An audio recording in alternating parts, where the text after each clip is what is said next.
Psycho character নিয়ে এবার আসতে আছে শাকিব খান। অনেকটাই মাথা নষ্ট থাকবে অল টাইম। আর এই মুভির যে ব্যাকগ্রাউন্ড মিউজিকটা তামিল মুভিতে যে সব ব্যাকগ্রাউন্ড ব্যবহার করা হয় সেরকমই ব্যবহার করা হয়েছে এই ব্যাকগ্রাউন্ড মিউজিকটা।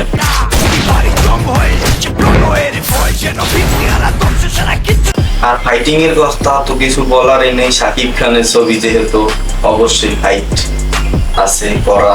শাকিব খানের মুভি মানেই আগুন। Welcome to the show. মাথা তো পুরোই নষ্ট, শাকিব খানের যে লুক পুরোই সাইকো। মিলাই বলবো ছবিটা আসলে অনেক সুন্দর হবে, যা দেখার মতন। জয়া আহসানকে দেখতে পারতাছি পুলিশের ক্যারেক্টারে থাকবে সে। নায়িকা হিসাবে সাবিলা নূরকে এক নজরও দেখা যায়নি ট্রেইলারে। যেখানে যায় তুফানে তুলে যায় বিস্ফোরক দানব